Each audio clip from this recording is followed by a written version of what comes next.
mean I have to walk on water. When we are older, you'll understand it's enough when I say so. And maybe some things are that simple. You walk away, you don't hear me say, please, oh baby, don't go. Simple and clean is the way that you're making me feel tonight. It's hard to let it go. You walk away, you don't hear me say, please, oh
Wow.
Wish I could prove I love you, but does that mean I have to walk on water? When we are older, you'll understand it's enough when I say so. And maybe some things are that simple. You walk away, you don't hear me say, please. Oh, baby, don't go.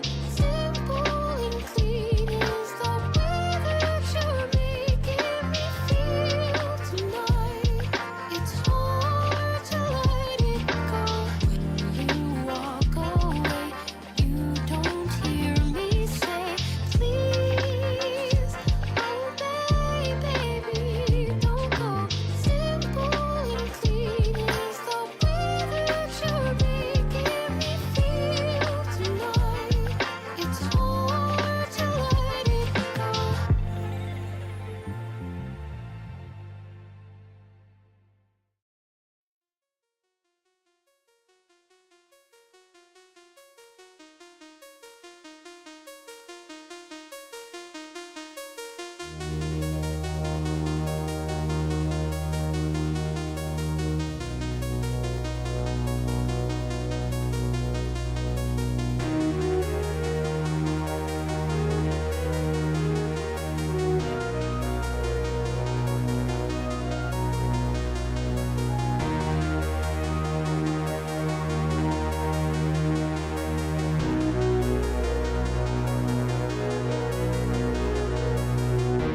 Yeah.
Wish I could prove I love you, but does that mean I have to walk on water?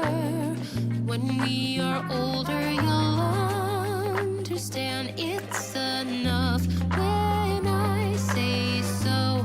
And maybe some things are that simple. You walk away, you don't hear me say, please. Oh, baby, don't go. Simple and clean is the way that you're making me feel tonight. It's hard to let it go. You walk away, you don't hear me say, please. Oh,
Hello, hello! Welcome to our March Caprice Cosmic Art Showcase. I'm Esper, one of the art leads of March Caprice this year, and I'm joined by my two co-hosts, Daybreak. Hello! And Shane. Yo! Today we have some stellar pieces by some stellar artists, so why don't we just go ahead and get started. First up we have Elephant, and she writes, "Hello Jello friends, this is my piece entitled Dreamlights. I made these as a passion project while recovering from jaw surgery back in January. Each one is made with love, either from me coming up with my own design or loosely following along to the emotes I commissioned for my Twitch channel. If you like them, they need a good home. Please go to the Artist Alley on our website, marchcaprice.com, for the link of how to enter the free giveaway to win these. And take a look at all the other amazingly wonderful, fantabulous art pieces on display from our lovely participants. Thank you, and happy March Caprice." Aw, happy March Caprice, Allie. Happy March Caprice, Allie. Happy March Caprice. So you can actually win these. That's cool. Yeah. We'll flash them in the chat as this goes up, as this premieres on our Twitch channel. But in the meantime, these remind me of those. I used to have those light brights at my grandmother's house. I used to play with those all the time. So it's really cool that they're not a lost art. They're still being made. Yeah. It's so nice to see like art that is not just like illustration, but like arts and crafts. In a way. Yeah.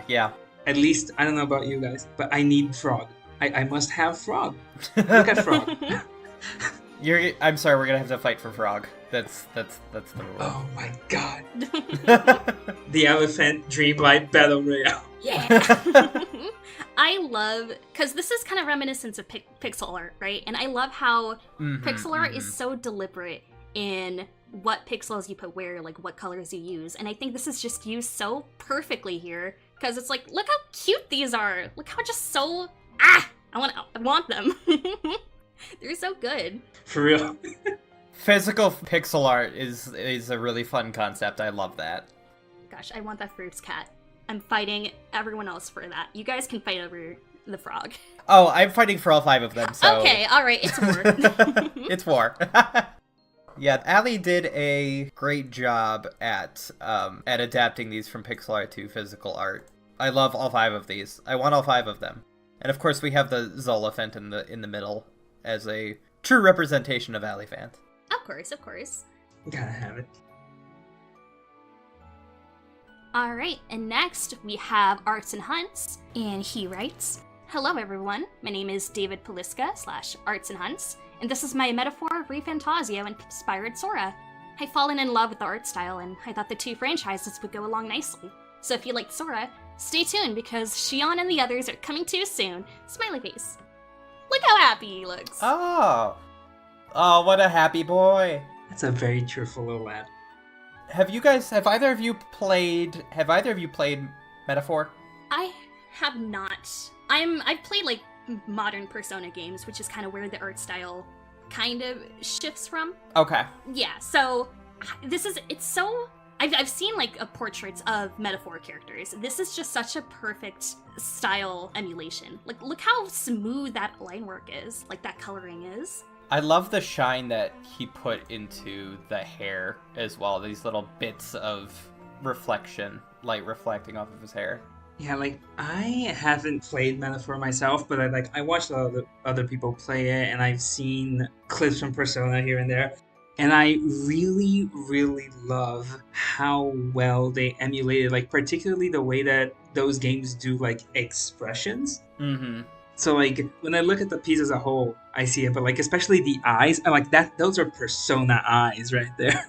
Yeah, I agree. Yeah, they did a really good job adapting from Kingdom Hearts to the Atlas works. I also haven't played Metaphor myself, so I can't comment on... I guess none of us can comment on the metaphor of it all, but, being in video games as long as we all have, we can definitely get that Persona influence and that Atlas influence from this picture. Yeah.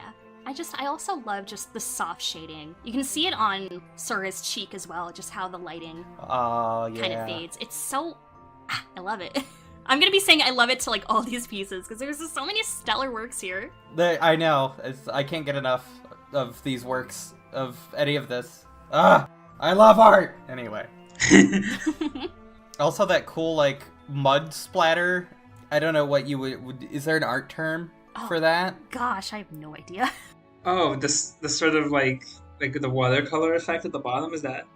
Yeah. The very watercolor effect. That's a good way to put it. Yeah. That's a lot better than mud splatter. But I love what they did with that. I'm guessing that's a metaphor thing. Yeah. Overall, really good piece. Really good piece. Yeah. Yeah. And next up, we have Ashiribe, who writes, "Hi, I'm Ash. This is the second year that I've submitted art for March Caprice. This year, I wanted to represent Shion since I drew Roxas last year. In 358 over 2 days, by the time Riku takes Shion to Destiny Islands, she's already too far gone. Destiny Islands represents a crossroads for many characters, but I feel that aspect most strongly with Shion's story. The reason she exists is because of the memories that Sora and Kairi shared. And now, on that same beach, she's forced to make the choice to give up her personhood so that Sora and Roxas could be saved. She's a very nuanced character that is willing to give herself up, but not without a fight. She even fights Roxas till the bitter end, after she doesn't look like herself anymore.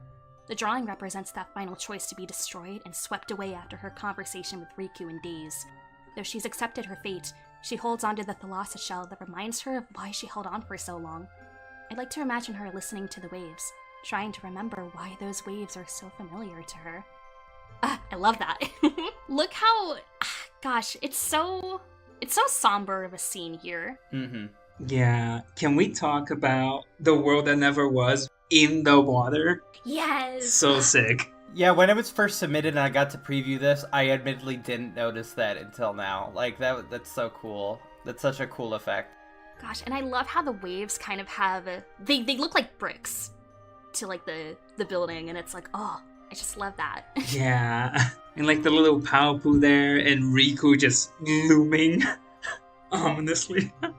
And of course, the one shell that's left behind in at the end of Days is the one that's in between her hands. That's such a good touch. Like, all these creative decisions that she's made is a really, it's really good. That you could tell this person is a Days lover. Honestly, like, I think she just said it so poignantly in her description of this piece. Mm-hmm. Like, it's so bittersweet, so somber. I love it. Right? Good. That's so good. Yeah. I'm also in love with the gradient of the waves as well. How it goes from how the world that never was like naturally blends in with the water, and it goes from this like dark up until this very light colored as it gets closer to Xion to kind of reflect the darkness of the world that never was and the light that Xion brings to people. I don't know if that was intentional, but that's what I'm getting from this. And kind of that light is reminiscent of like that, almost that sea foam that you would see. So very good touches, very good creative decisions. Yeah. And I just love the rendering. Like, I love the leather jacket, or like the organization cloak. It's so well rendered. Mm-hmm. Mm-hmm. And the gradient in her hair too is very good. The different tones of her hair is a really good choice. Really good touch. Very nice.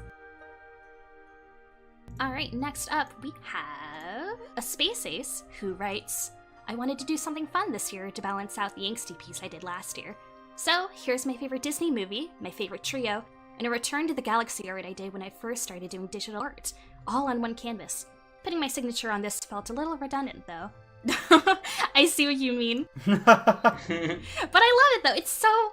I love the Treasure Planet inspired ship, just the Days trio. Just going on a trip. I love that. Yeah, as a unabashed sucker for Treasure Planet, especially, I love that they went for like the cosmic dust thing, because one of the scenes that sticks with me in that movie is them just like running their hands through like this comet tail, and I'm like, yeah, I'm so glad they went with that, and to pick like the Seesaw trio, a trio that really needs some like good fun times. Yeah. Lovely. And I like that we see them in their like post Cage Free outfits, which we should see more. Honestly. Exactly.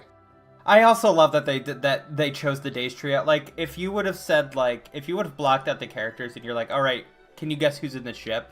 I'm like, oh, that's gonna be Sora, Donald, Goofy. They're the ones that go on the Disney adventures. They're the ones that are always together and outside of the Kingdom Hearts original worlds. But like the idea that's like, you know what? other people get to have Disney fun. Let's let that Days trio get out of their depression and get out and explore Treasure Planet. Like, that's such... I'm so happy for them. Yeah. I love the touch of the cosmic space dust kind of billowing up into the ship like little water wave sprinkles or whatever. Like how... Oh, yeah! Yeah! It's like they're actually surfing through space. It's so cool.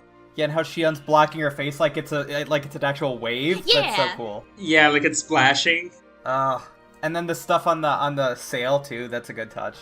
And they have the sail they have that hexagonal pattern that they have in the movie. Like, you could tell that they're a Treasure Planet fan as well. Oh my god, I didn't even like notice the hexagons until like you mentioned it. So I'm like closely inspecting it now, and yeah, they're there. Yeah, same. I'm not exactly what I'm guessing this is digital art, as most of the submissions we get are, but I love that the strings that are holding up the sail almost have this like chalk look, and it kind of gives this very like, I don't know. I like the idea I'm walking along in the park, Mary Poppins style, and this is one of the paintings I'm seeing. Yeah, it's... The way you say that, it's giving that one moment in Ferris Bueller where the guy is at the museum and he's like staring at the pointillism drawing, or the pointillism painting, and it's just like zooming so closely in and just seeing all the fine details, and it's like, ooh, we zoom in here, we see all the fine details. Ooh, I love it. So good. This warms my heart. Next up, we have Astronma, who writes, I wanted to share a concept that I've had for a while. Originally, I just wanted to give Zodiac Aqua a redesign initially done out of sheer pettiness, but I ended up making Zodiac Terra and Ventus, and it snowballed into a fun concept I hope to explore in a one-shot comic I wish to write. Since Zodiac Aqua didn't have any lore to her, I decided that because of the nature of collecting the Zodiac runes in Fragmentary Passage, the darkness in the Realm of Darkness latched onto the last memory of the person in the spirit of the mirror thought, that being Aqua, and formed a new being. In turn, this would create a new threat in the Realm of Darkness known as Zodiac Phantoms. They're beings that, if someone were to come across in the Realm of Darkness, they run the risk of being possessed, and later becoming monsters should they lose. Should they win, the person who fought their respective Zodiac Phantom counterpart will gain additional strength and a unique power based on their Zodiac. This piece is meant to be a little concept for a cover for the future one-shot. I also decided it would be fun to make Zodiac Aqua a Pisces, Terra a Taurus, and Ventus a Gemini. This is just a fun concept I hope to really explore more through the one-shot and subsequent future artworks of the Zodiac Phantoms. That's a really fun concept. I love that. Whoa. Yeah. If you ever want to submit that comic for March Caprice, we would love to. I want to read this. Yeah. I want to read this. March Caprice 6? Let's go. Given Astronomer has made like pieces for March Caprice before, I feel like I have to say this, but every single time I see one of their pieces, I am not only immediately captivated by the glitter, by all the sparkles, but also that the hair, there's always like a translucent, almost like jello-like quality to them. It's like jellyfish hair, and I love it. I want to eat it. It looks so good. Yes. Yeah. Right? Oh, I just want to take a big bite of them.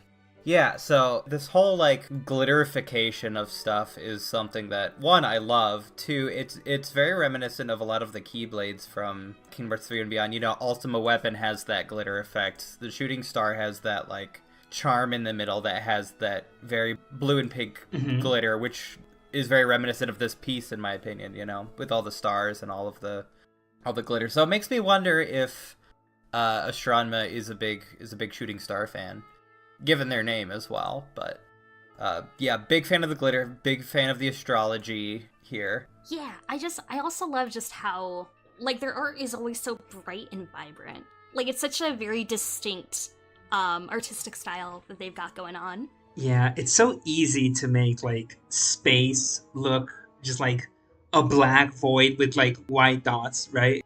And I love that they always go for like lots of purples and blues and slight shades of pink, and, you know, make space look cool. God damn it. Right, that's what I'm saying.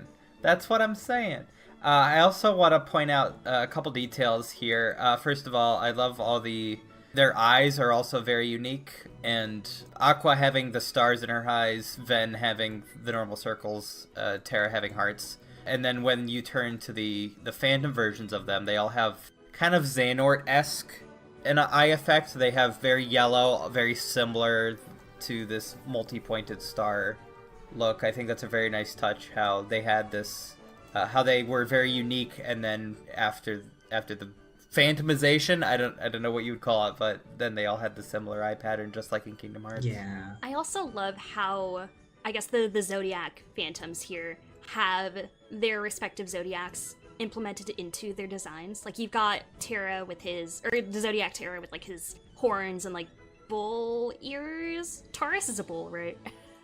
Yes. Okay, cool. Yep, Taurus is the bull, yeah. And, like, what is it? Are those, like, gills? Frills? Yeah, she has like little fins coming out of her. Yeah! Yeah. And then, does Gemini have a specific animal associated, or is it just, like, two beings that Gemini is? I think it's just twins, but like I like that as opposed to like normal Ven, right? Whose hair is kind of shaped like a star. Zodiac Ven, and I don't know if it's like just a pose or if this was intentional, but like his like hair is like splitting, going two separate ways at the top. It's like going like in a mirror shape. Oh, yeah. Yeah, it's kind of, it's a little bit symmetrical down the middle there. I also want to point out that it's really cool that Ven got the chin guard like Vanitas. Ooh, yeah. In the Phantom version, I thought that was a really nice touch. They're also wearing various colors. It's so colorful and so different, but you can tell that they kept I also like that they kept their color schemes. And they gave each of the characters like different colored blush as well, which is a really nice touch. Mm-hmm. Yeah. Lovely. Lovely. Good piece. Can't wait to read this comic. Kingdom Hearts Starbound, March Caprice 6. You heard it here first. I've decided. Alright, next up we've got Chef Sippy Soups. They write, when a clef key is abandoned in a place like the Keyblade Graveyard, the pain and sorrow corrupt its heart, and it evolves into clef key. Or clef kai, the meaning is the same. After spending millennia wandering amongst the broken keys, it has been reduced to little more than savage instinct and rusted iron. In total, this sculpture took me well over a month to make. The concept art itself took me several days. Each keyblade took 2 to 3 days to sculpt by hand, using polymer clay, wooden skewers, and aluminum wire. It was a painstaking and sometimes frustrating process of trial and error, hours of sanding and fixing broken pieces. But it was an equally wonderful chance to improve as an artist and learn new techniques. Double round aluminum wire forms clef key's skeleton, allowing it to support itself on one arm and hold aloft 3 keyblades without fear of breakage. This is by far the hardest part of the entire project, balancing the pose between stability and readability, and I had to break the entire left hand off and remake it when I realized Kingdom Key was positioned wrong. The rocky base is made of insulation foam, textured with various tools and pounded with real rocks for that authentic look. Everything is first painted with an airbrush for a smooth, consistent paint job, then small details are painted in by hand. This is my first time attempting to paint rust, and I'm incredibly pleased with how it came out. I absolutely love working with polymer clay because it's such a versatile and unique medium. It doesn't require much more than a couple simple tools, an oven, and the willingness to make mistakes. It forces me to think in 3 dimensions and solve problems that other mediums do not have. When's the last time you've had to consider how the forces of gravity will affect your drawing? Or how to hold your 3D model so that you don't smudge the details you've just spent an hour working on? Figuring out how to overcome these challenges becomes just as rewarding as the process itself. This is my first time participating in March Caprice, and I've met so many wonderful and talented artists. This community is something truly special.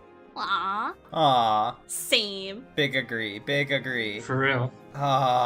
This is so cool. As a Pokemon fan, as is evident by my screen name, I should hope, I adore this to bits. Look how cool this looks. Right? This is amazing. I love this definitely. They did such a good job. They got that rusted look down. Yeah, and I love how like we're getting stuff that's more like, for lack of a better word, like a diorama almost. Yeah. Because like it's not just like the little heartless. It's like the keyblades and the scenery. And I like, first of all, the design of this little guy. Love the keyhole as a mouth. The little crystal. Mwah, love. And that like keyblade just above him, I think might be an original design. And it looks really cool. I think it might be one of the ones from the Keyblade Graveyard. I could be wrong though. That could be an original design. Either way, they did such a good job at adapting that. Yeah, I think with all the Keyblades, but like that Keyblade specifically as an example, look how the light hits it. It makes it look metallic. Right? Yeah. This is all made with clay, I'm pretty sure. Like, that's insane.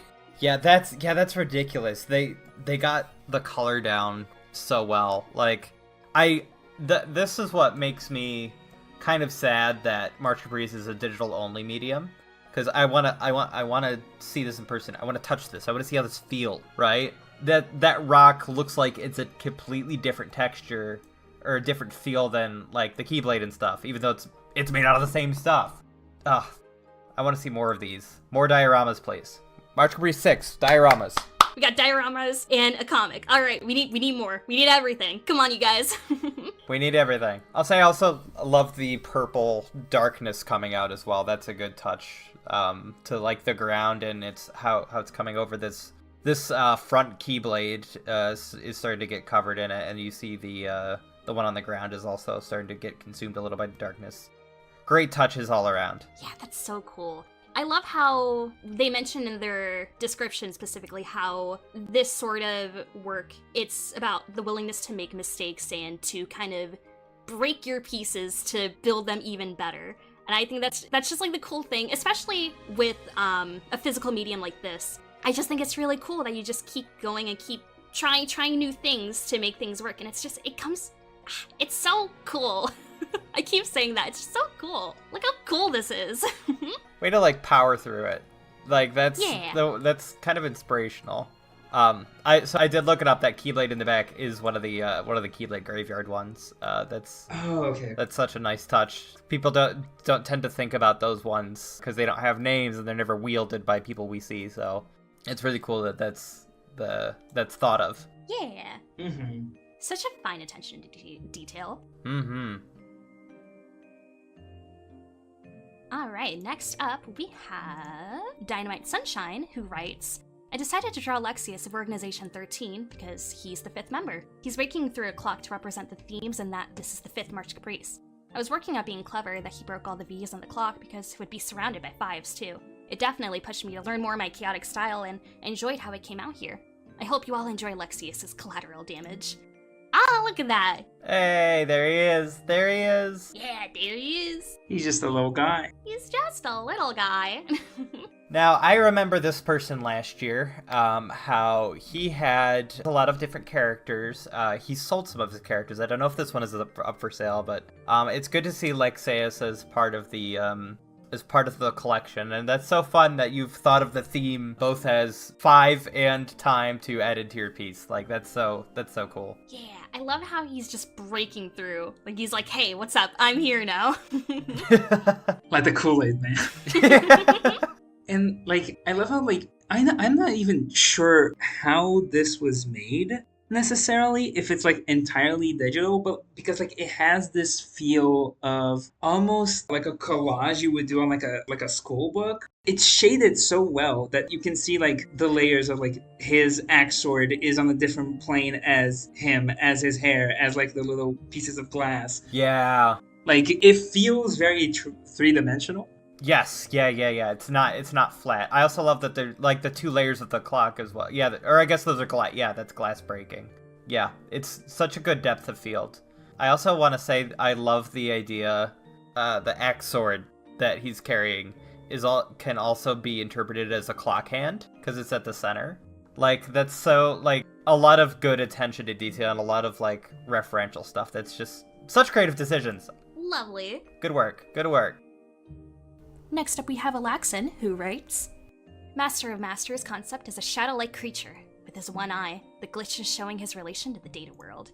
Look at that! Ooh! It's so spooky! Ooh! I love the darkness whiffs. Ooh! Right?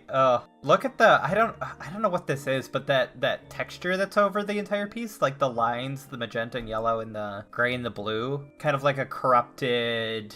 It's glitches. Yeah, as I was gonna say, it's very giving, very glitch, very corruption. That's so cool. Yeah, I'm a big fan of like darkness as kind of like liquidy substances in a lot of media. Yeah. So I love how it kind of just like floats away like ink on water. It's very I don't want to say Hollow Knight-esque because that's like a different vibe, but it has that similar vibe of like a living shadow. Yeah. I was gonna say, I think that the end of the wisp really sell that as well. It's kind of, when you put ink or blood into water, it kind of pools into clouds, but this is more of like tentacle wisps at the end, which I think is a really unique, it gives it a unique like viscosity to it. Yeah. That is really, really cool. Also, it kind of almost forms tattoos on the face. Ooh. Like, that's cool. I don't know if that was intentional, but like that's something that's really it's part of the look. It's part of the look. He is serving. He is serving. I love the little zipper on his cloak.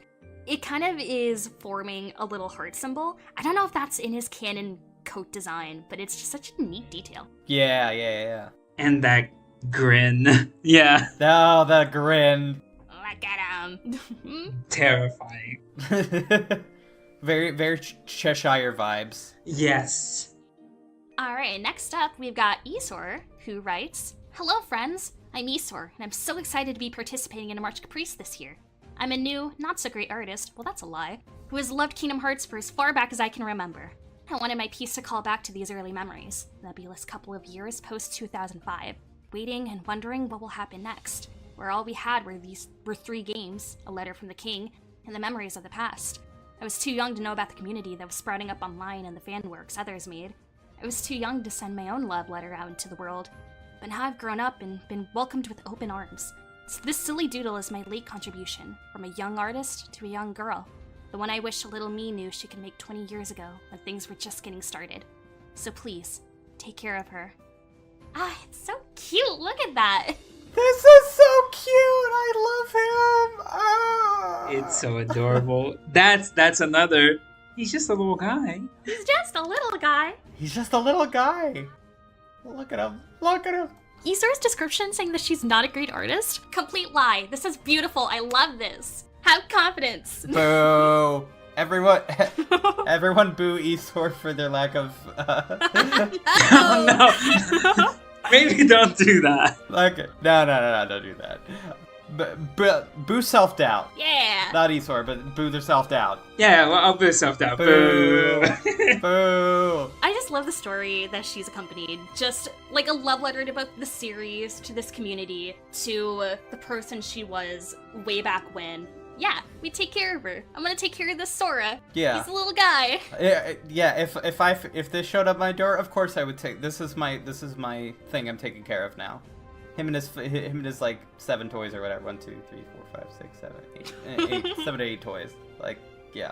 I love how like they decided to include all of these little like bits of iconography that, in my opinion, are some of the ones that like stick with you, right? So like Cage 2 was my first game, right? So like things like the little struggle crystals and the Cecil ice cream and the struggle bat are all things that I like seared into my memory and very comforting just when I look at them. So this is great. And obviously, you know, the Paupu and the little money and messages in a bottle are all like very... The message in a bottle is like iconic even outside of KH, but like they evoke a certain vibe. Oh yeah. Yeah.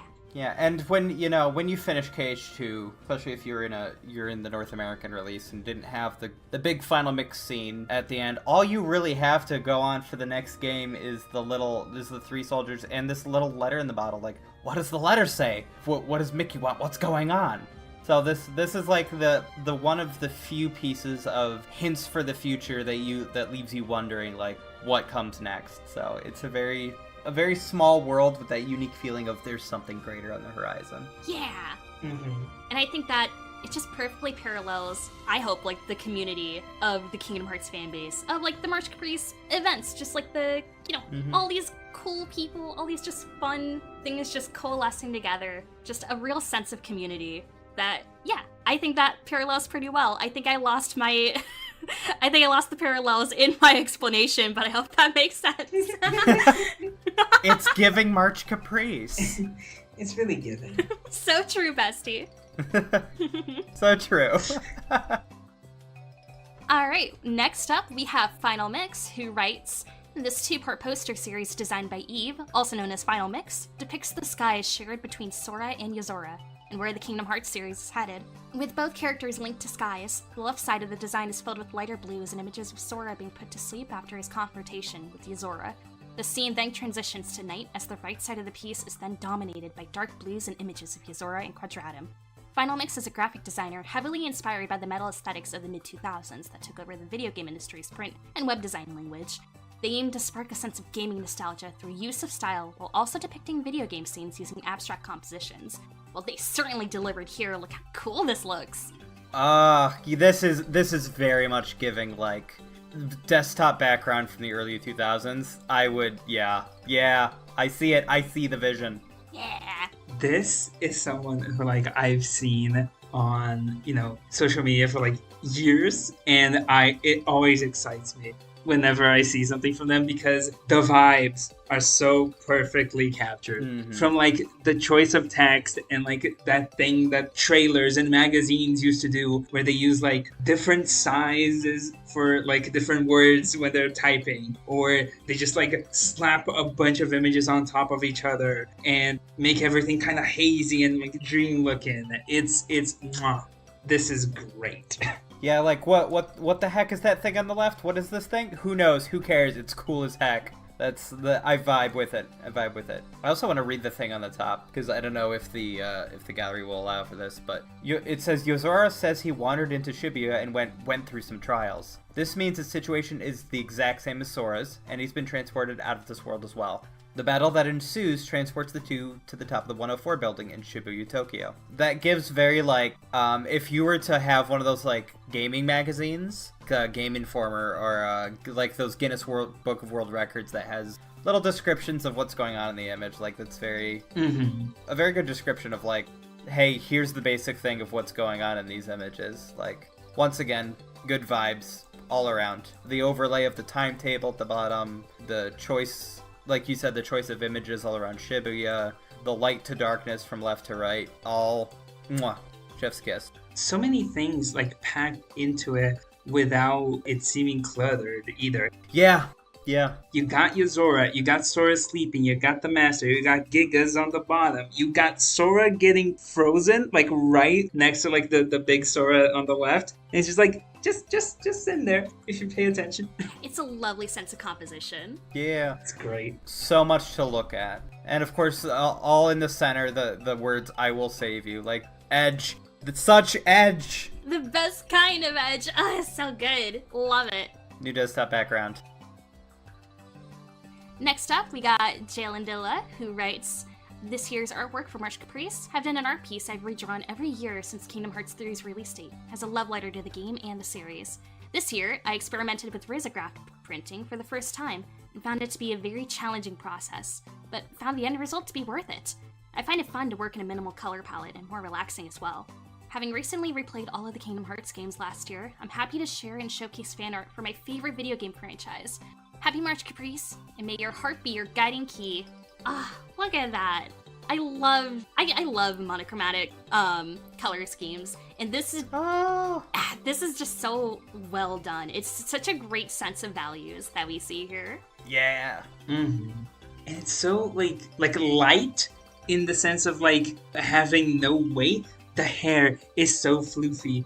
The clothes, like, they kind of poof up in a very, like, classic Disney cartoon way. Yeah. And with, like, the heart and the clouds on the bottom, and, like, the positioning of Sora, like, being, like, slightly outside of the frame with his hair poking out, really makes me feel like the little, like, sort of current of air that's, like, pushing him up. It really makes me feel that whoosh. And, like, between all that and the smile on his face and the monochromaticism, I'm making words up now, of it all, is, like, it makes me feel the sense of, like, peace and, like kind of similar to, like, how the 100 Acre Wood feels. Very happy, very light.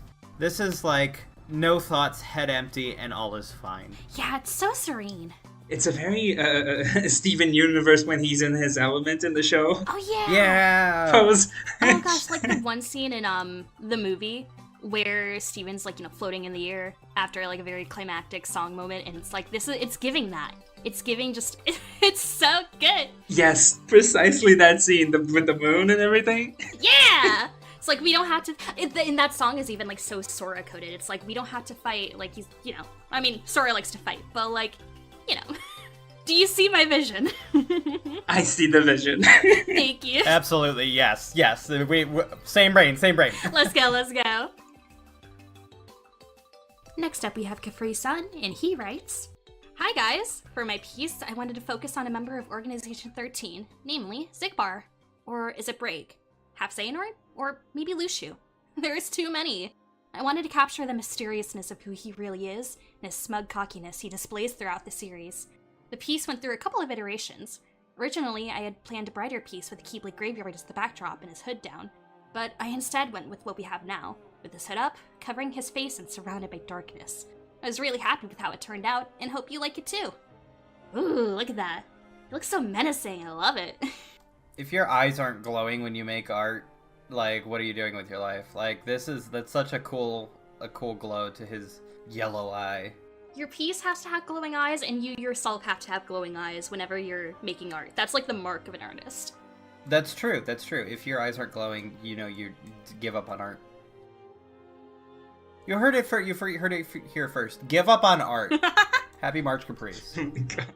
Happy March, Caprice. Happy March, Caprice. On the eye thing, it's true. It's true. All the while I'm working on March Caprice, sometimes I would like look over and Esper would just be sitting there with the light of God in her eyes. I frequently am in rooms of darkness, so that way it's even more pronounced. It's even more striking, so people can see it. Yes, all artists have like vampire eyes and live in shadow.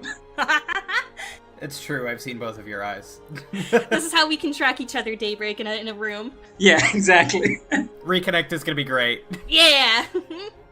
Everyone go sign up for Reconnect. Tickets are still available, probably, whenever this drops. I'm pretty sure tickets are still available. Tickets will still be available. Unless they sell out, at this point they will be. But. Tickets probably still available.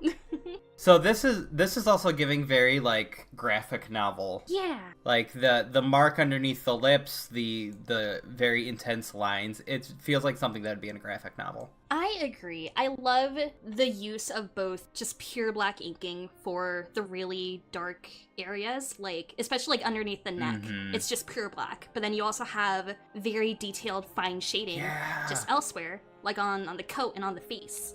It's so good. And I like this glow coming from the back, like really like putting some emphasis on how like shadowed the face is. So you have this little outline around the hood, and then the face is just like shroud. Love. Yeah. You can either make a reading of that behind him being like darkness, or, well, I guess that is what's intended based on their description, but I like also an interpretation where it's the light behind him, but like he's facing away from it. He's facing away from the light. Yeah, his back is turned to the light. That's so good. Lovely. Love it. Alright, next up we have Kate Cloud, and they write, the title for this art piece is called Judgment. For this year's March Caprice, this piece focuses on the last interaction between the siblings, Hoder on the left and Balder on the right, from the mobile game Kingdom Hearts Dark Road. Potential spoilers! I wanted to attempt to portray the unfortunate tragedy that occurred between them. I really like their dynamic relationship and how desperation and anguish can potentially make you lose yourself. I took the time to carefully depict their expressions in that moment of the story. It took a bit of time to get the expressions right. Balder's expression shows relief and being overwhelmed by seeing his sister again, not knowing what to do and holding his Keyblade almost like a lifeline. On the contrary, for Hoder, it made more sense to me context-wise that her expression remained neutral and calculating. I chose to have Hoder's hands outstretched to her brother to depict how much she still cares for him, and also to show the audience that she's already met her demise earlier in the story. From her perspective, she would be making a difficult decision as a Keyblade wielder, choosing the greater good over her love for her brother. In the technical aspect of this art piece, I wanted to focus on improving my rendering skills for this artwork. I've been working on this on and off since September of 2024, getting the proportions, skin, hair, and clothing to my satisfaction. There were times I would sit at my computer for so long that I could no longer tell if a part of the artwork looked right or not. My solution was to step away from the art and come back later with a fresh perspective. This was the best way for me to catch mistakes that I could learn how to fix. I highly recommend it for those of you who draw for long periods of time. I also agree, it's tried and true. If something's not working for you guys, step away for a bit. Yeah. Come back to it with clearer eyes, fresher eyes. it works wonders. So I agree. Yep. Yeah, I feel like that doesn't just apply to art. I feel like that applies to, like, writing. It applies to making your cosplays or, like, any kind of project. Even video games sometimes. It's like, you're trying to get through this part in a video game and you're, like, banging your head against the wall and you find yourself making, like, stupid mistakes. And, like, you're just like, okay, I'm gonna get up, go to the bathroom, have a swig of water, maybe come back to it the next day, and you do it, like, first try. And you're like, oh, I was just burnt out and didn't realize it. Like, so tried and true. Yeah. Yeah. They continued, alright? To be honest, my favorite part of this piece was working on Hoder. She has such complex hair and clothing styles, and a unique perspective, that I was able to understand how objects fold, twist, and blend using only a few colors. Drawing Balder, however, was quite difficult for me to grasp in the beginning. He had different textures of clothing, and his hair is more drastic in comparison to Hoder's. Not to mention, learning how to render metal for Balder's Keyblade was challenging. I have many favorite parts of this piece, but if I had to choose, I'm truly happy with how Hoder's hands and Balder's shoes turned out. Here's to another year. Happy March, Caprice. Ah, look how cool that is! It has like something about like the composition of it kind of gives me like a little bit Renaissance painting with how like Hoder is framed, and like a little like hints, especially in the way it's colored, especially like her dress and like the little bow on her back. It has like a little Yoshitaka Amano to it. Oh, yeah. I love it. Yeah, it's very, like, reminiscent of his Final Fantasy works. I see the vision, like, if you throw the words Final Fantasy and this art behind it and outline the color, like, boom, you're good. That's a Final Fantasy art. Gosh, I love just the artistic decision to have Hoder. We don't see much of Hoder's face. It conveys super well how the artist claims that, Hoder is very calculating in this moment. And I think that just works so well to accentuate that.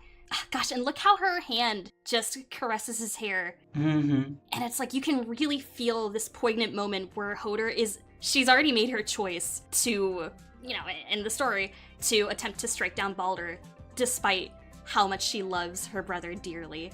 And the emotion of this piece is so palpable. I adore it. Yeah.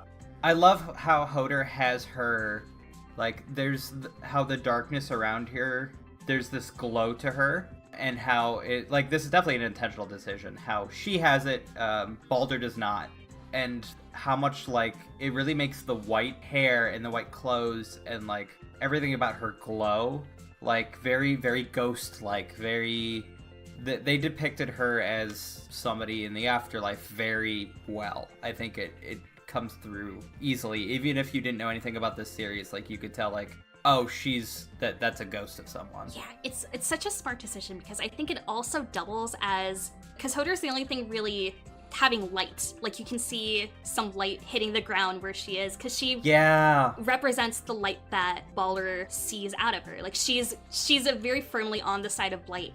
And that's not really a good thing in this story. It's such it's such a tragedy, and it's in the best of ways. And I think the artist just conveys that so spectacularly here.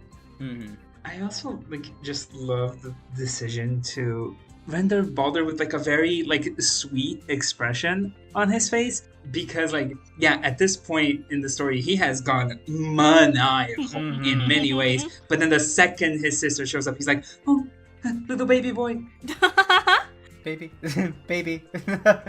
I also know this is kind of a perspective thing, so we're kind of forced to do this a little bit, but I love how there is I'm choosing to view it as like how close the darkness is to Balder and how far away the darkness is from Hoder, and how she's kind of I feel like she's the one that's breaking up this cloud of darkness, like it was surrounding him, and now it's like going out because of Hoder.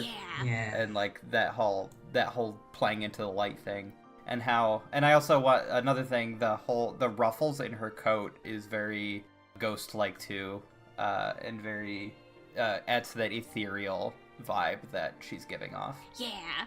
And gosh, just the rendering in general is just so well done. Like, the shading is impeccable. Mm-hmm. Love it.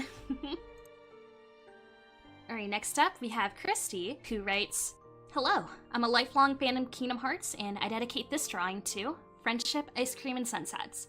This is the next part of my Game Case art series, which you can see more on my TikTok. I really love the use of the oranges and blacks. I love the scribbly pen. That's so fun. Yeah, that's something I always like respect too, because like especially like and I'm sure a lot of artists can relate. When I was like in my school years and all I had was a little pen and maybe one or two colors, this is what my sketchbook would look like. This is what was next to calculus or whatever. Yep. So I love when people recreate like that aesthetic, right? All you have is like, I think in this case it's an ink pen, but like, you know, a ballpoint pen or whatever pen is available to you, and you just go ham. Mm-hmm. Yeah, it's such a perfect way to show that the tools don't make the artist. The artists, well, they don't make the tools. They use the tools, but Yeah. you know, you can use whatever tool and you can still make something super cool. Mm-hmm. I'm pretty sure this is physical and scanned. If Yes. it's not, if it's digital, that's insanely well. Oh my gosh, that'd be amazing. I assume this is physical as well. Yeah. Yeah. But yeah, I love it. I love the use of orange for, you know, because it's Twilight Town. Of course it has the orange scheme going on. Oh yeah.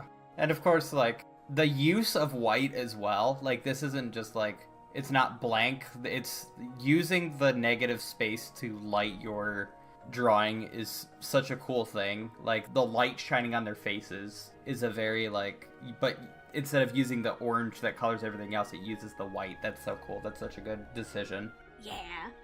And I love the very scattered blues we see on the sea salt. Yeah. Love the, like, little scribbles. That's so cute.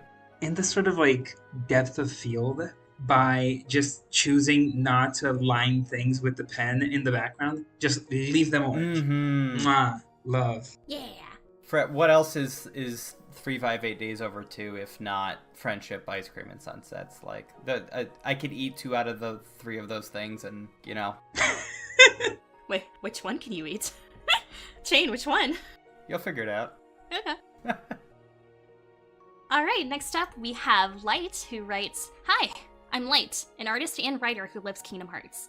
I was inspired by the OST Missing You, reflecting it through emotions of the Destiny trio pre-KH in the form of missing puzzle pieces near their hearts. I wanted to reflect the distance between them and the longing to reconnect.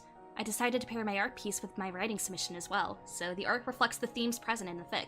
I thought about what Sora, Riku, and Kairi may be feeling pre-KH4, and their respective sides of the worlds, and who they might meet to help them shift through their feelings of missing their friends. May they line the pieces up and see each other again soon in KH4. Here's hoping." Let's hope so. Oh, this is so cool. I love this. All right, first thing, what's on that phone? Oh, it's a photo of the 3 of them. Oh, that's cute. Yeah, like the KH1 versions. Mwah, so cute. Yeah. Oh, maybe even like child forms, because I think that Yeah. Oh, yeah. Oh, yeah. because I think that like that's Kyrie's like 5-year-old outfit, or color wise. Mm-hmm. Oh, it might be, yeah.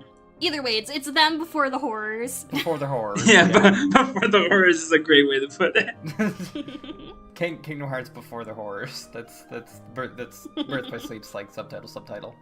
Lining the pieces up. I've never seen that used as like a jigsaw puzzle reference, so that's very both as Missing You and lining the pieces up. Coming to the conclusion, they're like, oh yeah, that's a jigsaw thing. Like, why didn't I think of that? Duh. Yeah, that makes sense. Yeah. Oh god, it's just such a fun, creative decision to make, and I think they convey it so well, you know, with the missing puzzle piece out of each of them. And it's such like a direct storytelling decision that just, it works so well because of how, like, yeah, they're puzzle pieces. They're missing each other's pieces because they're all separated, like, away from home. Mm-hmm. And it's like, it's so cool. And I love how like you can see the jigsaw itself, like most clearly on Sora's, but even on Riku and Kairi's frames, it's still there, like very subtly in the background. Yeah. I don't know how intentional it was. I'm sure it was. Dare I underestimate artists, but I love how the jigsaw pieces, like the missing ones are each over their heart. So it's like the pieces that are missing are the ones that are affecting their heart. That's so cool. Yeah. Always so. Oh gosh, does it? And I think it looks like the exact same shape of each puzzle piece. Mm-hmm. So it's like, Mhm. they all got the same shape. They're all missing the same piece. They're all missing the same thing, and that is each other. Yeah. I also just love the lighting and the rendering. I think it's, especially on Kairi's hair, I just love how the sunlight just hits her hair. Yeah, that final world, nice like glow is really well depicted in Kairi's section, and the different shadings in Sora in Quadratum and Riku in Quadratum, but Night Yeah. is all really good instances of shading. Oh, and it's such a cool decision to have Riku in his Super Groupies outfit. Yeah. Oh, you're right. Yeah. To show that, he's in unreality, Mm-hmm. in like the same reality as Sora. And Kairi's in the final world, she's still got her Cage 3 outfit. That's a neat design decision to show where they are in their respective areas. One of my favorite tropes in art is when they make eyebrows that are normally behind hair in front of the hair, but they make it look transparent so it's still behind their hair. Yeah. Like, I love that decision. I don't know why that's a thing or who thought of that. That's good. I love when they do that. I see it a lot in anime. Yeah. And I think it's like a readability thing where it's like, see more of the eyebrows, see more of the expression. Mm-hmm. That's smart. And it's just tried and true. It's a classic. Yeah. All right, next up we have Liv, who writes, have you ever wondered how you would collect all of the data necessary for fight simulators and replicas of your subordinates without telling them about it? Just host and record an annual sparring tournament for them to show off their progress. 5 years after the founding of Organization 13, this year's final fight between the Superior and the Lunar Divider is getting heated, and although Xemnas welcomes the challenge, he might lose a leg after all if he doesn't pay attention now, because Berserk Syax does not take prisoners. That being said, I present to you, Show Me Your Hunger! The background is an entirely new area with stylistic elements inspired by Cage 2 and my love for owls. 358 over 2 days' game mechanics deserve to be lore, and I will treat them as such. None of the organization members have their signature weapons yet, so Syax is fighting with Gibbous for flying opponents, while Xemnas chose Fury for boss fights. Xemnas will use his Thorns of Nothingness like a bandage if the need arises.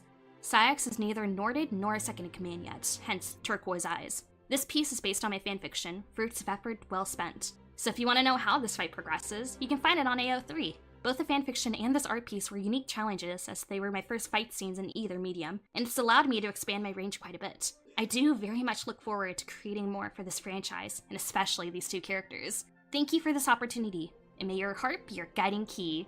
Ah, look at this. Look at it. It's so rad. Oh, there's so much going on. Yeah. I know that, like, the thing we're going to, like, immediately be looking at is the fight and the blue fire and all that. But I need to draw attention to the background because I love all the little details. Like, you have the information from the day's menu on each fighter, and you have, like, their little health bars, and Syax has like his little like limit bar full. Oh yeah. And like you can see like Xemnas' like little weapon select screen and the little Moogle sign on the vending machine. Oh, that's so cool. It's mwah, so detailed. I like the they have a warning programmed in there that says Berserk mode active, do not engage him. Like, don't. Yeah. Like, this is something that has happened before. I love the little detail of Demyx consoling Axel, being like, hey, sorry your friend's fighting the Superior. Yeah. Yeah. Larcene drinking is hilarious. Yeah. Yeah, like, yeah, let's go fight. And Marluxia looking at her like, all right. She's a little too happy about this. And Zigbar's casuality. What do you think Vexen and Zaldin are, like, talking about there? Oh, they're arguing. Oh, for sure. Who do you think's on whose side? Like, who put bets on who? Oh. Ooh. Okay, Zaldin put bets on Xemnas because he's like, he has no love. He is obviously stronger. And Vexen is like putting his bets on Syax out of research. He's like, I want to see how far he can take this rage. Well, you see, his stats are better, so theoretically, he should be winning. I also like the idea that that's why that Demyx is controlling Axel. Axel put a lot of money on Syax, and it is very apparent that it's not going well. Like, his HP is a lot lower. Sorry you lost your huge bet, my man. Oh, I love the detail on Xemnas' shoes. Mm. What's that little effect? Above the shoes, like on the ankle? Yeah. Is that like... I think that's the bandages that he's using, the thorns being used as bandages they were talking about in the description. Oh, yeah. Oh, that's really cool. That she was talking about, yeah. I also love the lightning effect. It's kind of giving, like, that trope in anime where they use blood as a, blood as a weapon. It's kind of giving that a little bit, how the blood is coming out of... Maybe that's just electricity, but once again, headcanons. Sorry, I'm just still noticing things. Like, I love how, like, they have, like, different camera angles for the fight in the little screen. So you can see, like, Sykes from above and Zenith from behind. This is so cool. One of them's broken. That's so good. That's such a good touch. I was gonna say, I once again love that this takes place in a place where they don't have their signature weapons, so you get the very unique Days weapons. You have the Fury and what was the other one called? Gibbous, I think. Gibbous, yeah, Fury and Gibbous being used instead of the normal. Shoot, I used to know the names of all the weapons. Wow, fake fan. Yeah, right? Fake. But the normal ethereal blades and the normal claymore being used. So love art that changes things up. Yeah. I also just love how the blue flames just lightens up from the bottom, like for both Sax and Xemnas. I think it's just such a striking effect. Yeah. And Sax getting claws in his berserk mode. Let's go. Oh, yeah. Oh, and I love the X on his face, like glowing. Expanding, like, yeah, like glowing. Yeah. I think how it does in canon as well. Does it? I've never noticed that. I think in his, like, DM. I don't know. I could be wrong. Oh. Don't quote me on that. I could be wrong. I don't remember how visible it was in, like, Cage 2. It's been a while. But it's definitely a thing in 3. Like, it's like a tiny little cut normally. And then when he goes berserk, it's like a gash. Oh, that's cool. I've never noticed that. I also appreciate the detail that because Xemnas is using these particular blades, these are a lot sharper than his normal rounded blades, so the cuts on Sayax are like, it's cuts instead of blunt force trauma. So there's cuts into his coat that are there instead of like burn marks that you'd think normally would be in there. Do you think this fight might be where Sayax gets like his X cut on his face? That'd be a fun detail. I don't know if their description contradicts that at all, but I think that'd be a fun detail. Right? It's my headcanon. Good stuff. Lovely. Next up we have Mahoney, who writes, "Hi, I'm Mahoney. I recently got really into rollerblades and skating, so I drew Shion on wheels. She is speed, she is grace. I've been a fan since I was 9, and Shion was actually one of my least favorite characters at the start, lol. But I eventually got over my irrational distaste, and she climbed all the way to the top to become a fave. My fave character is Isa, though. And I like to draw the characters doing fun and chill stuff, ergo, I had to give Shion some rollerblades and let her have some finny fun. Happy Caprice. Ooh, look at that. She is speed, she is grace. Yeah! I love the dynamic posing. That's so fun. Yeah. Yeah. And how, like, using the clothes to, like, accentuate that. So, like, the skirt moving in certain ways, or even static things, like the antenna, giving it, like, that little sharp, movement feel. Plus, I just love the moon and stars, like, knee pads. I think that's just cute. Yeah. Oh, yeah. I love how the skates are not only checkered, but the black part has this like wisp to it. It's like this fun like I don't think rollerblades normally look like have that kind of thing to it, but I love I love how silly they look. Like we're having a good time. Yeah, is it like the little curve at the back of the blade? Yeah, the curve at the back. Yeah, and how that contradicts like the curve that goes along with the foot. Yeah, I think it's meant to be like one of those stoppers, because I know rollerblades have that at the end. Actually, I don't know if single line, whatever the term is, rollerblades do. I'm realizing I only know the ones that have like the 2 wheels on each side. Oh, like roller skates? Yeah. Oh my god, is that like a different term? I didn't even know. Yeah. Yeah, skates are the 4 and blades are the 1 line in line. The ones that are like in a row, yeah. And the stopper is up front. Okay, so I'm spouting misinformation. I'm sorry. I think fine. you were on the right track though. I just now am realizing that they all have that thing in the back. I've never realized that before because I'm also used to roller skating rather than rollerblading. So I'm like, no, stoppers are usually in the front. Nope, that's for skates. Well, still, I love the line of actions. I love how the line work. It has just such a great flow to it. Like Daybreak, how you were saying the clothes really accentuate that motion. It's just super clean. I just love how it flows. And like on like saying on the clothes, but like going a little bit towards like the fashion of it all. Great in canon representation, because like the classic trans girl combo of hoodie and skirt is it. Yeah. Let's go. Oh, we love that for her. Oh yeah. Also, I love how this is giving very like mid 2000 like the knots vibes, because she has it's something that was written in the knots or the 90s, but depicted as something that is from the future, because she has a wired Walkman, but it's this futuristic, like pointy, very edge headphones. So it's like, it's what people in the 90s and the early 2000s thought the future would be like. And I think that's such a cool touch. Oh, I can kind of see that, yeah. I love the connection to Roxas with both the little symbol on the coat and the checkerboard rollerblades. I think it's a neat touch. Yeah. Yeah. Oh, and I just noticed the cute like cloud at the bottom too, and the wisp and the image on the left. Yeah. How they're depicting like motion, and that kind of goes with the clothes, what you were saying earlier, Daybreak. Lovely. Alright, next up we have Marginal Lumna, who writes, "This is my third art piece created for March Caprice. It's a multimedia piece using alcohol markers and colored pencils on top. I first tried out this technique on last year's submission, and it has since become an important part of my art. For this illustration, I hope the texture of my medium could bring a storybook quality to a scenario I've wanted to see from the games. Sora finally thanking Naminé." Oh, I adore this. Aww, I love this.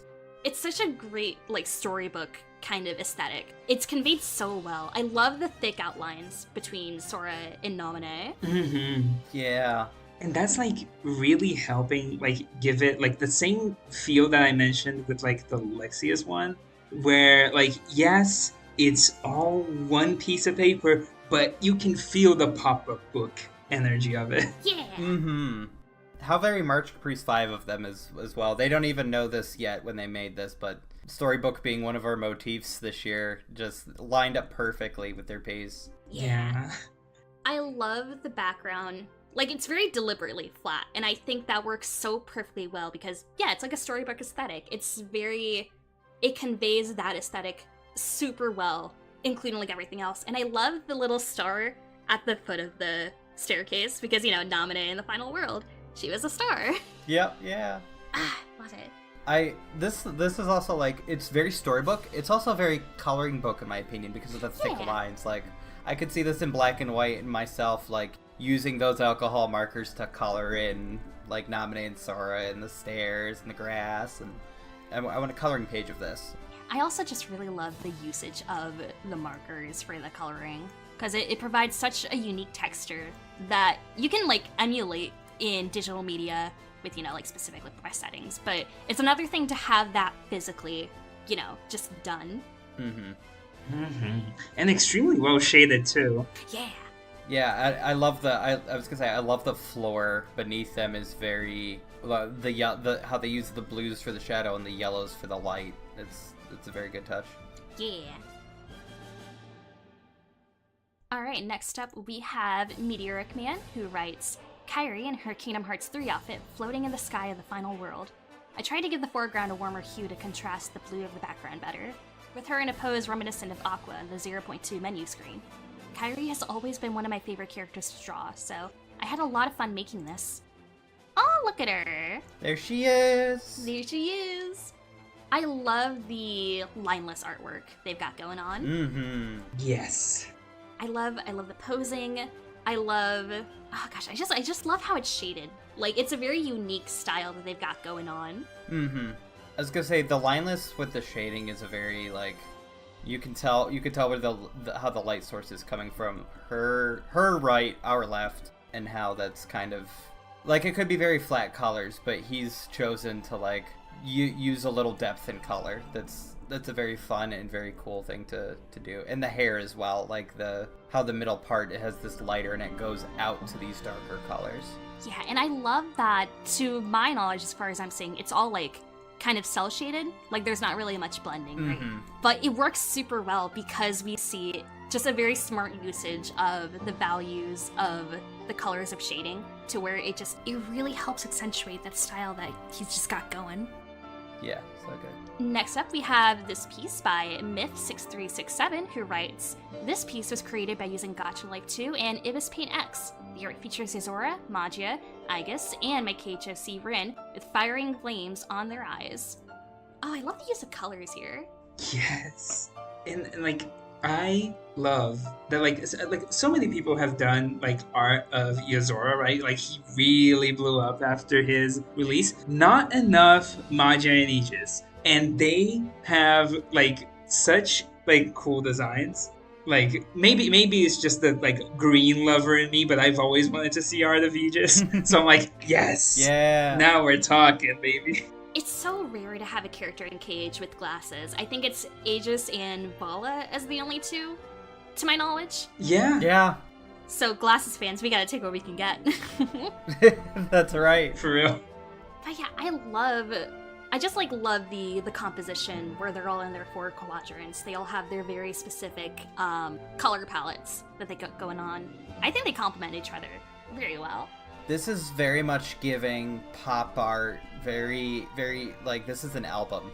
They're dropping their album art. Yeah. They're dropping their boy band album on SoundCloud. That's right. Listen now, gonna be in the concert soiree. Is it giving Gorillaz album? Does the Gorillaz have an album like that? Yeah, with the four. Yeah. Oh yeah. Yeah, that's the Yeah, one. Demon Days. Yeah. Giving gorilla. It's giving Gorillas. Me, who has never listened to Gorillas. Jane at Tarzan. It's giving gorillas. It's giving Gorillas. Both of you, stop being funnier than me. No. That's fair. I also love how their OC's weapon. You could have fooled me and told me this was the 4th character that was in that scene, and I would have believed you. It blends very well with the other 3. Because I think, oh right, because there's Final Fantasy 15. It's the group of 4. Of course, this is the 4th person. Magia, Aegis, and Rin. That's naturally it fits so well. They did a good job at making their OC canon. I don't know if canon compliant is the word, but... No, but yeah, it's so easy to, like, overdo it, right? To the point where, like, they stand out next to the other characters, but they really captured, like, the aesthetic of the other members of the Verimax crew. Yeah. Also, gotta love the anime eye flames. Always a fan of anime eye flames. Oh, iconic. They must be artists, their eyes are glowing. They are. Of course. Alright, next up we have Miko, who writes, "I am Miko. I am a longtime enjoyer of Kingdom Hearts, and I think Riku and his story are magnificent. I can't wait to see what KH4 has in store. I wanted to draw something that involved one of his many iconic moments. Near the end of Dream Drop Distance, confident and composed, he finally accepts himself and beats Ansem. Oh, look at that composition." Yeah, I remember last year they did like a movie poster. I remember this one from last year. And I'm so glad to see them back because I really love that, and I'm really loving this one. Just the unique style he brings to March Caprice every year. I look forward to it. Yeah. I love the very dynamic lighting, because we have the light at the bottom, and we can see the light source and how it hits Riku from like a... Yeah. And like the ever so slight glow of Ansem's eyes, which like really pops when it's like surrounded by like the shadowy wisps. Oh my god, Ansem is an artist. The artist eyes, yeah, there we go. Of course. The art of darkness. Let's not beat around the bush here. This is another great addition to Buff Riku canon. Yeah, Buff Riku. Let's go. Gosh, and speaking of eyes, Riku's eyes though, the blue and the green, like blend. Ooh. That's such, like, he has such pretty eyes. Mm-hmm. I'm also loving the bend to the keyblade that they give. Like this very just it works well with Riku's pose. Yeah, it gives a very nice sense of how the camera is positioned. Not necessarily fisheye lens, but kind of like fisheye lens adjacent. Yeah. Mm-hmm. And Ansem's eyes, how he's giving it's.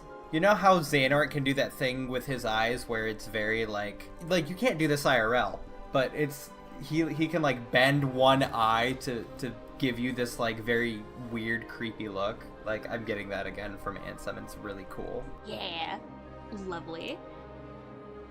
Alright, next up we have MNS Prime 21, who writes, I first want to express how thankful I am that someone was able to reach out to me during the first year of March Caprice.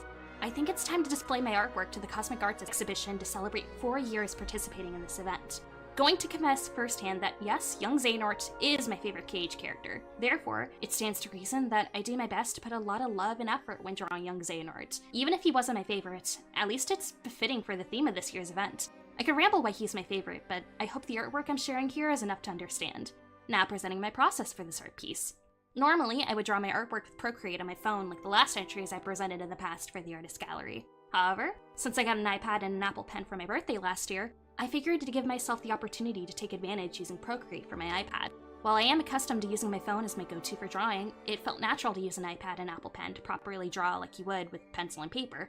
But only on some occasions. It's mostly used for me to make my comics to save space. As for the artwork itself, I start off basic sketching with, of course, a sketch brush of my choice, soft pastel if you're curious. Ooh, I am curious, I love that. Then I work my way with line art over the sketch layer using a darker color to complement the base color. For example, his skin tone is somewhat a light brown, therefore the line work would be darker brown. Once I finish the base lining and coloring, I begin the setting of the background to eventually work on my lighting and shading. That in itself can be tricky because I'm not always satisfied and had to constantly rework it, especially the face. One of my favorite parts to work on was the hand holding the chess piece. Not only was it fun and challenging to work on the perspective on his hand, lighting and shading included, but the chess piece is from the official KH3 chess replica that I personally own, which I simply angled and snapped a photo to slap on the artwork. Adding the lightning was actually something I decided to add later during the process, and I'm glad I did it for it gave it a lot more personality.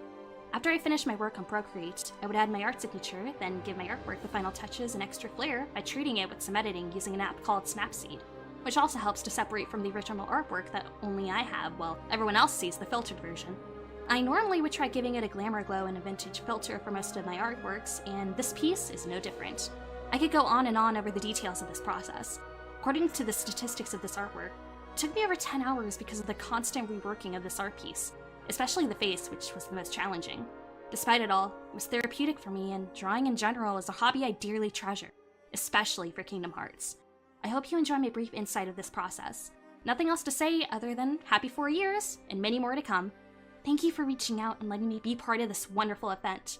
I can't wait to share more with you going forward. I love this. It's so striking. This is so cool. And I was about to say, and they brought it up over and over again. I was going to open with this, but M&S Prime is somebody that I recognize every single year. Like, I'm like, oh, yep, they're back. So it's really cool that she's been here since year one and has continued to come back to March Caprice. So thanks for coming back every year. Yeah. Oh gosh, I loved getting that step-by-step of the art process that she went through, because I think it's super cool to kind of see, how an artist starts from the beginning of a piece and just going through it all until they get a finished piece. It's so cool to see how artists, do their work. And I love, in the piece itself, it's like you can't see it from afar, but then you look closer. I adore the use of halftones for the lighting. So you have little blue halftones for the lightning around him and little yellow ones for the lightning around the piece. So cool. Oh, I love that. It's such a stellar usage of texture to really highlight the cloak's material. This owns, and I love the use of the colors and the values. The blues are so striking, and then you have the gold of the chess piece and of young Xehanort's eyes to really hone your vision in on that. And, you know, he's got the glowing eyes. He's an artist. He's got the artist eyes. Oh my god. And Artists recognizing artists. here's the thing. Between like the blue lightning and the yellow lightning, he's got the Miles Morales thing going on, and Miles Morales is also an artist. Oh my god. Oh, Oh! it's all connected. It's all connected. Oh, and now I'm realizing, because, like, the gazing eyes in this piece. Master of Masters, he's an artist. He's perhaps the artist. Yeah, there we go. There it is. This is your official March Caprice theory, the only one you're gonna find on the show. I also love how the chess piece not only has this blur to it, but it's very like, it looks like it's 3D modeled.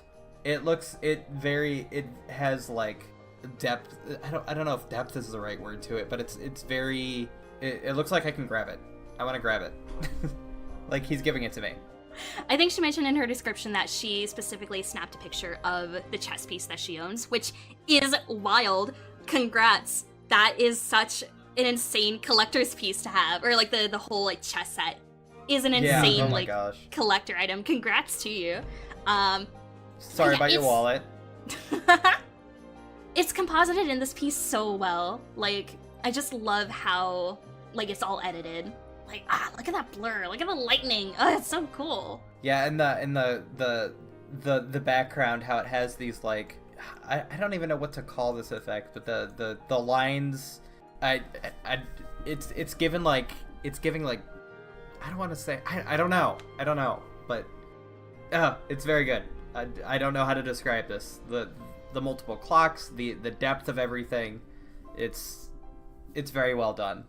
The shading on the how the chess piece is glowing on his face, that's a great touch. I love that. And the art and the brush strokes on the hair, very, very good work. Very good work. Yeah, I almost want to say it's like because it's not like a moving image, but like it gives like kind of a parallax kind of feeling with how everything in the background is kind of layered. So like, yeah, you get that depth of field. Lovely. That concludes today's session of the Cosmic Art Showcase. We've had so many wonderful pieces that we got to go through, just completely rave about. Thank you so much for all the artists who submitted your pieces to let us yap about them. We love yapping. We love your pieces. We do. We love yapping. We love seeing your art. Thank you. Thanks everybody that submitted. Thank you so much. And for those of you who want to see these art pieces and the rest of our artist alley, you can view the entire artist alley with all these pieces in it at marchcaprice.com. Thank you so much, and happy March Caprice! Happy March Caprice! Happy March Caprice! I love art.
on water.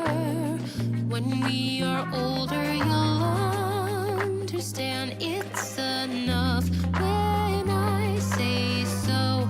And maybe some things are that simple. You walk away, you don't hear me say, please. Oh, baby, don't go. Simple and clean is the way that you're making me feel tonight. It's hard to let it go. You walk away, you don't hear me say, please. Oh,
on water.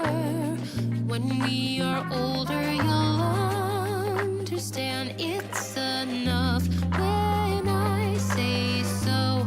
And maybe some things are that simple.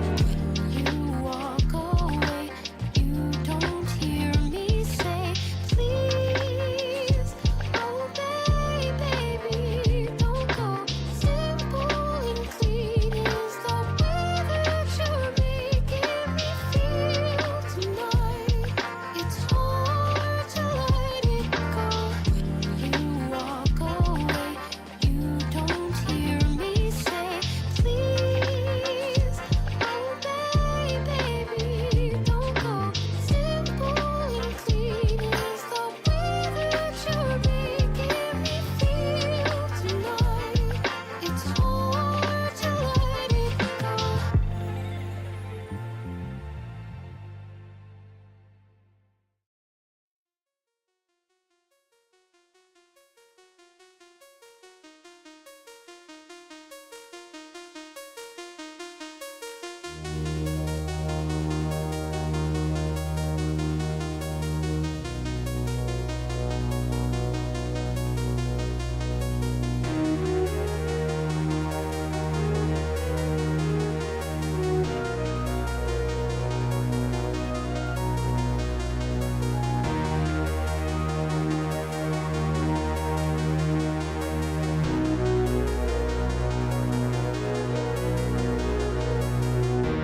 One, two, three, four.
Wish I could prove I love you, but does that mean I have to walk on water?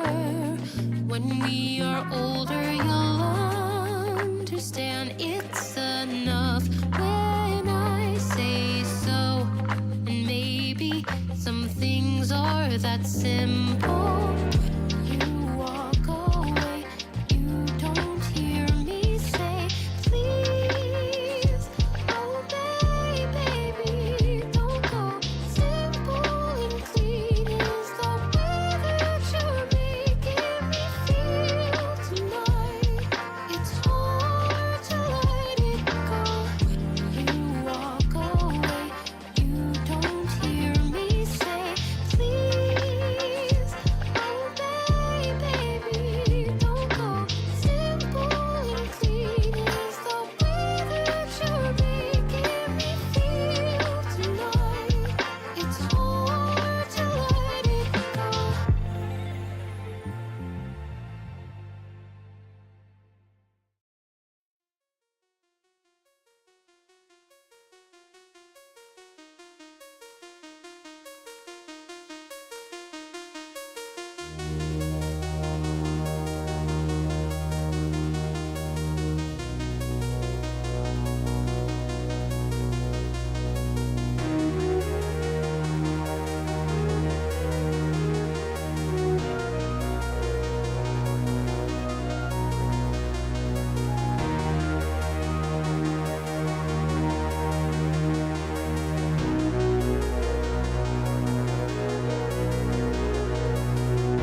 One, two, three, four.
father.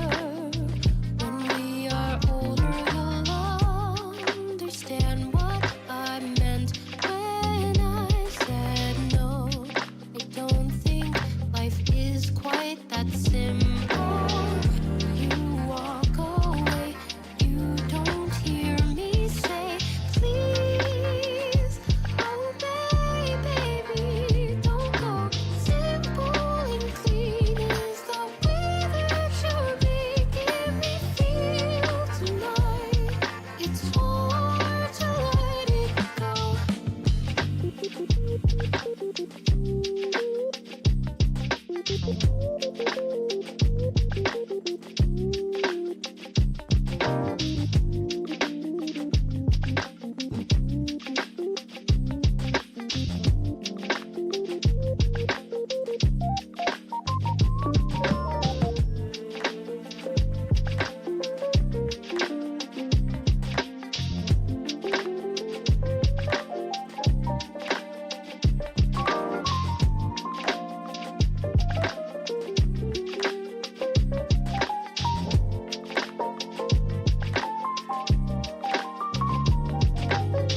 Wish I could prove I love you, but does that mean I have to walk on water? When we are older, you'll understand it's enough when I say so. And maybe some things are that simple. You walk away, you don't hear me say, please, oh baby, don't go. Simple and clean is the way that you're making me feel tonight. It's hard to let it go. You walk away, you don't hear me say, please,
Thank you.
that mean I have to meet your father?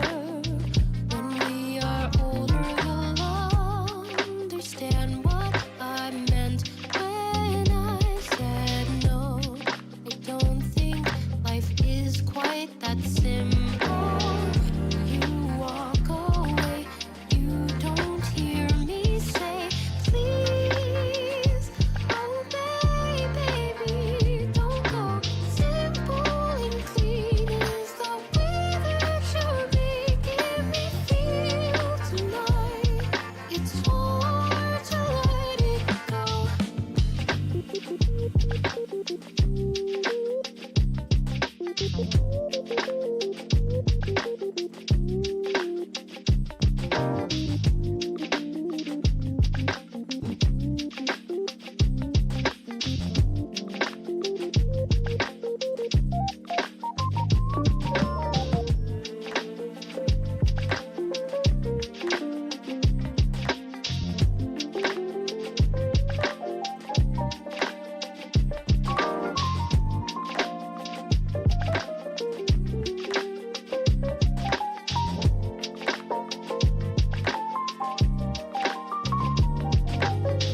Wish I could prove I love you, but does that mean I have to walk on water? When we are older, you'll understand it's enough when I say so. And maybe some things are that simple. You walk away, you don't hear me say, please. Oh, baby, don't go. Simple and clean is the way that you're making me feel tonight. It's hard to let it go. You walk away, you don't hear me say, please.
hear us. Okay.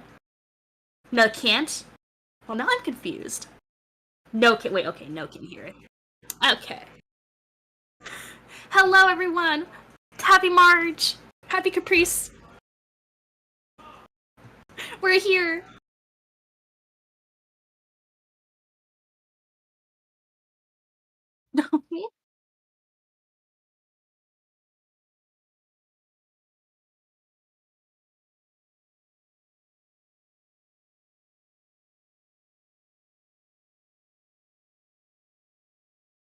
And that's me. I'm Esper.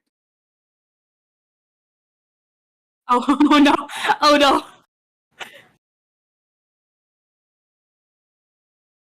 Okay, everyone, you just have to kind of guess what Shane's saying based on how I'm responding to him, okay?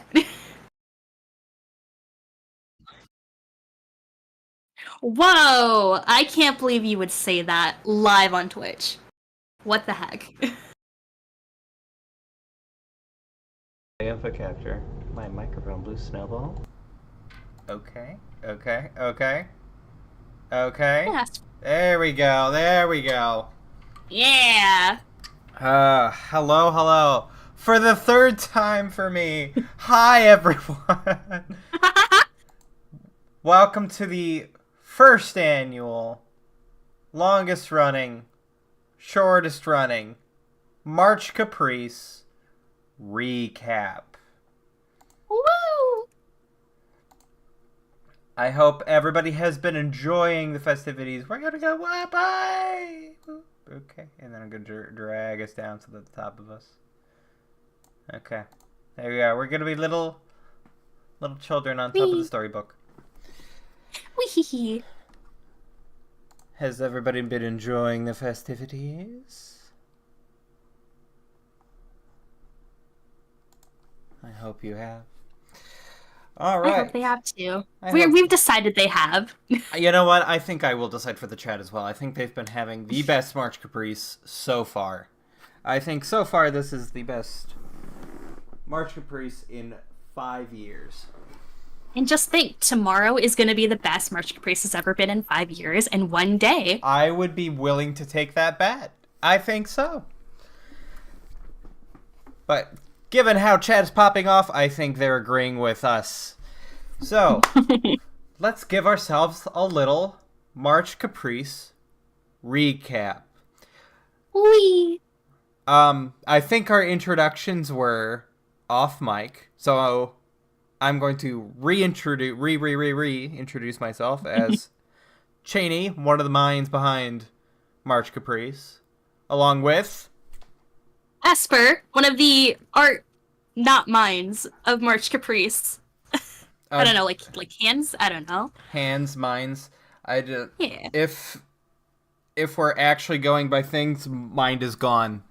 So I don't know if that's quite accurate.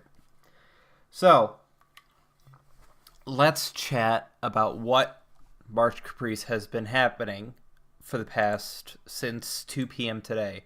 March Caprice has only been going on for you guys for 8 hours. For us, it's been going on for 5 years. But at 2 p.m. today, we had our opening ceremony, which was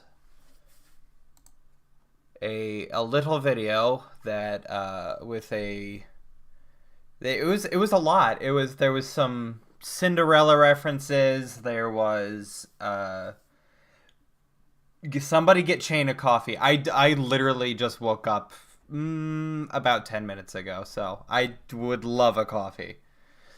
But we had some 3D assets. We had these our big countdown from the initial trailer. We had the reveal of our Twitch layout for the carousel. A lot happened. Esper, what was one of your favorite parts from the opening? Oh gosh, I love the little snippet of some kind of visual novel-esque thing where we saw MC, Oh, get yes. some proofs. That was really sick. That was really cool. Big shout outs to our friend Nicole for putting together Yeah. our visual novel with assets by Daybreak Arts and, of course, Esperopa. Me. He. That was so cool to be able to have all these little pieces. I think that was my favorite part, was being able to see how everyone's hard work, just a little sample, the little day one sample, how everybody's hard work came together with music by Fabio Cartridge. Wasn't the music fantastic? Oh Wasn't the gosh, music honestly. great? So the music, I would go into the YouTube version so I could like rewind a bit just so I could like listen to like more tracks all at once. They're all yeah, bopping. they were so good. Yeah, the music that was initially by Cartridge and Fabio was phenomenal. They did Our Dearly Beloved this year. I don't remember if it has a subtitle. If one of the organizers in chat knows the subtitle for this year, feel free to correct me. But they did Our Dearly Beloved and Me by Shane Plunkett. Oh yes, sorry, Shane Plunkett and Cartridge. Dearly Beloved and Me, just like the hit movie from 2006, Marley and Me. Of course. The lesser-known sequel. The lesser-known sequel to Kingdom Hearts is Marley and Me. Marley and Me and Kingdom Hearts 1. But yeah, we got to hear that. We got to hear our tracks, the album from last year's concert soiree, provided by so many artists. We got to see the art gallery done by so many of this year's artists. And this layout done by Cabletown artists, or just one Cabletown artist. Cabletown art. Cabletown art, also known as PJ. Did all of the backgrounds. You'll see like the little one below us with the flamingo and the rose and all those like blue backgrounds and stuff. So hashtag thank PJ. Yeah, better see all that in chat. That's right. Please, spam thank PJ in chat for me, please. Among Us noises, PJ. I'm glad they know. I'm glad that's his legacy. I might call him my favorite person. Actually, I wouldn't call him my favorite person. I would call him your favorite person. That's right. But yeah, and I loved... The chat was popping off. We had so many people at the start of this thing going... Just like blowing up in our chat, and we want to thank everybody who came out to go see our opening ceremony, and that's been here for the whole time so far. Yeah. It has both on Twitch and YouTube. By the way, if you don't know, that we are dual streaming, just like Roxas. If you are on Twitch, here's the YouTube link. If you're on YouTube, here's the Twitch link. I feel like you definitely get the best of both worlds talking to each other. We've got a few people in both chats right now. So be sure to say hello. Both of you will be on the screen. But after the opening ceremony, we got to play the games. The games. Two. And I believe you were on those, right, Shane? For the sponsored games. I was there with my good friend Nicole. I was one of the other organizers who did all of the visual novel stuff. Hashtag thank Nicole. Hashtag thank Nicole. Thank Nicole. Yeah, tell us about the games. It was hosted by Teal Game Master. Was that correct? Yeah, hosted by Teal Game Master. We went through Gartic Phone and made some abominations. We did some KH spiced code names. We did a what was the third? But he had a quiz, but there was a third game we did. It was Quiplash. Quiplash, that's right. Yeah. We did some KH spiced Quiplash. And then he surprised us. We had no idea what was happening. He surprised us with a little quiz. And we're like, all right, tell about that. Let's let's be put on the spot immediately. That's what I'm here for, is to immediately be put on the spot, and my license to be a Kingdom Hearts fan on the line. So, Nicole, of course, popped off, came out, and won the whole thing. Big spoilers. I don't know if Teal is going to be saving that, by the way. Any of our games, any of our streams, if any of our streamers are in chat right now, if you guys upload a VOD, it will go onto our playlist. But if you don't, it's going to be lost forever. So we would love to have you do that. And it's up to you to keep it all in a moment in time for us. Time, the theme. Oh my gosh, just like our theme this year. What does everybody think? Esper, what do you think about It's all connected. What do you think about the theme this year? Oh god, I love the theme, especially because we came off the heels of March Caprice 4's Data theme, so to go to something as different from Data as like Time, as we have the influences of Mary Blair, of like just Cinderella, that sort of timelessness. There's a lot you can do with that, and I know a lot of, at least from what I've seen of the writing and the art pieces, a lot of people have taken that theme and just like went to town with it, and it's like, heck yeah. Heck yeah. See all that creativity. That's right. It's really cool how we've kind of implemented our timeless theme, and how other people have taken our timeless theme and imbued it into their works. We've had some time-spiced arts. We're going to, well, I won't spoil the rest of it, but some of the other categories are going to be imbued with time as well. So please look forward to those. Please be excited, as Namara might say. And another thing for these streamers, we've only had 2 stream events so far that aren't March Caprice official ones. But if you guys see a really funny moment, a really cool moment, really epic moment that you want to throw into the March Caprice time capsule, but your streamer isn't going to be uploading their entire VOD, you can go to something called Clip Garden. It is a new feature this year because they just released their website this past year, run by the fantabulous people, the Radiant Gardeners. You might recognize them from things like controller splitting or Reconnects in 2023. Maybe. Yeah, absolute. Somewhere in there. Absolute legends. Absolute Get a legends. hashtag thank the Radiant Gardeners. What do they do there? They In the split that controller. That's right. But if you clip your favorite streamer and you upload it to Clip Garden, and that streamer doesn't upload their VOD, we can at least have those clips to remember. So that's right. Thank the RGs. That's right. So be sure to clip your favorite streamers from this week, throw them into our special collection at Clip Garden, so we can have a little bit of another time capsule for this year, which is perfect for a theme again.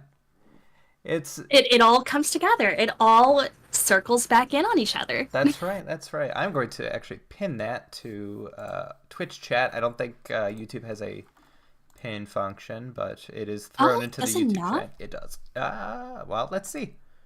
It does. I'm a fool. All right. Ooh. So I'm going to pin that in the top of the chat. So if you want to go, if anybody wants to bookmark that, first of all, please do. Second of all, I want to go back and rewatch stuff from the reveal today, from something that's going on in Dax Mirage's stream right now, which we will get to. Something from the Cosmic Arts Showcase or the games, and upload it there. That would be fantastic. Yes. Speaking of Cosmic Arts, Esper. Oh gosh, yes. Let's talk about art again. Please let us. We had our Cosmic Arts Showcase at 5 p.m. EDT today. I've talked about the other 2 things. Esper, tell us about that that cosmic art? So the Cosmic Art Showcase, for anyone that hadn't watched in the moment, although I do hope you'll watch the VODs when they release, Cosmic Arts is a good chunk of our artists who submitted art for March Caprice were so kind as to give us permission to just kind of yap about their pieces, just to exclaim just how much we loved all the artistic choices they made, what we got out of these pieces, and every single one of them are absolute bangers. I don't think it's a spoiler to say it's going to be the exact same sort of level of bangers in the second part, which we only had part 1 today. Wasn't that a funky kind of new thing we were doing? Yeah, we ended up having so many art entries that wanted in our showcase that because last year they saw, oh, these artists got a whole video about them. I want in too. That we had to split it into 2 parts. That was a very last minute decision. We're like, guys, we came together as a group and we're like, this is gonna be longer than our concert. What do we do? They're like, well, we have 5 days. We have 1 day where we don't have a showcase. Let's split it into 2. 2. Yes. 2. They're like, everyone get your 2s in chat. #2. And we were both there. We were both doing the recordings for these art showcases, but it was really cool for me to relive those moments, to re-go through all of the fantabulous art that everybody have made for the event. So thank you so much to our artists for helping make this event. I don't know if anybody else knows this. A little fun fact about March Caprice: art is our largest category. Mm-hmm. Our biggest category out of all 7 categories. That's right, there's 7 categories if you did not know. Art is our biggest one, and boy did they come out swinging. Oh, for sure. Like, how many entries did we get for art this year? I'm blanking on the number. Do we? Let me take a quick look at our numbers. I do believe we had more than we've had in previous years. I think this is the most, and this isn't me just trying to hype it up. I think more people signed up this year than they have any other year. That's not true for every category. Art, that was very true. We had 49 people. Ooh. 49 artists. Let's go. 49 art pieces in our gallery, I believe. That's 49 whole people that looked at March Caprice this year and decided to spend just their time, their effort, their passion into creating a piece for this event. You guys rule. Thank you so much for that. That was so cool.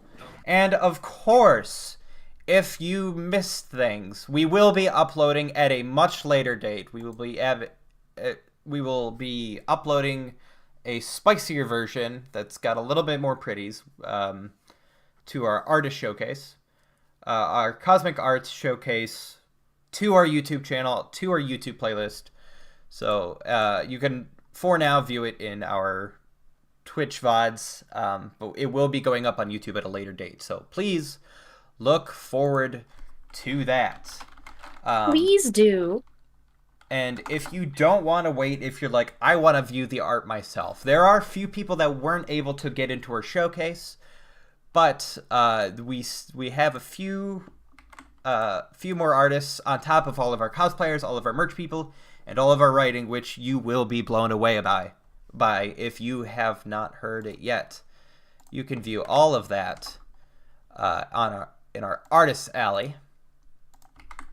So please take a look at our website. By the way, I want to quick mention the fabulous, the ever important, the ever hardworking Level Story, who has kicked major ass at our website. You have no idea how long she has worked, how hard she has worked to make sure our website looks as good as it does. we will get more into the hard work that she does on a deeper level when we have her here for our closing ceremony.